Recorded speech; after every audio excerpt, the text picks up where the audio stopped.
কাদায় আটকে গেলেন বিশ্বকাপ জয়ী এমিলিয়ানো মার্টিনেজ। মাঠে অসাধারণ সব সেভের জন্য যিনি কোটি ভক্তের হৃদয়ে জায়গা করে নিয়েছেন, কিন্তু এবার তিনি আলোচনায় ফুটবল নয়, মানবিকতার এক অনন্য দৃষ্টান্ত গড়ে।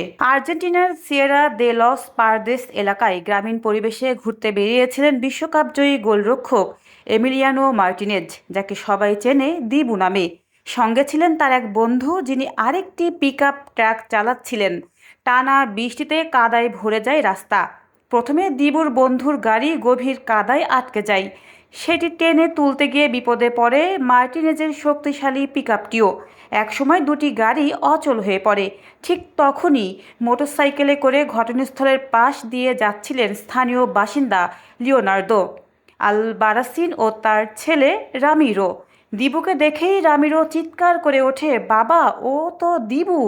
এরপর শুরু হয় উদ্ধার অভিযান। লিওনার্দো ও তার ছেলে এগিয়ে এসে সাহায্যের হাত বাড়িয়ে দেন।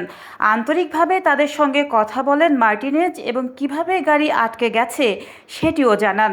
দড়ির শক্ত গিটের কারণে উদ্ধার কাজে সমস্যা হচ্ছিল। তখনই নিজের সঙ্গে থাকা মাল্টিপারপাস ছুরি দিয়ে সেই গিট কেটে দেন লিওনার্দো। নতুন পরিকল্পনায় আবার শুরু হয় চেষ্টা। টানা 3 ঘন্টা বৃষ্টি আর ঠান্ডার মধ্যেও হাল ছাড়েননি কেউ। শেষ পর্যন্ত সবার সম্মিলিত প্রচেষ্টায় কাদা থেকে উদ্ধার করা হয় দুটি পিকআপ ট্রাক। এই দীর্ঘ সময়ে দিবুর সঙ্গে অনেক গল্প হয় লিওনার্দো ও তার পরিবারের। গাড়ি উদ্ধারের পর 2022 বিশ্বকাপ ফাইনালে জান্ডাল কোলো মুয়ানি সে বিখ্যাত শট ঠেকানোর পোস্টার এবং আর্জেন্টিনা জাতীয় দলের জার্সিতে স্বাক্ষর করে দেন মার্টিনেজ। তবে সবচেয়ে আবেগঘন মুহূর্তটি আসে বিদায়ের সময়।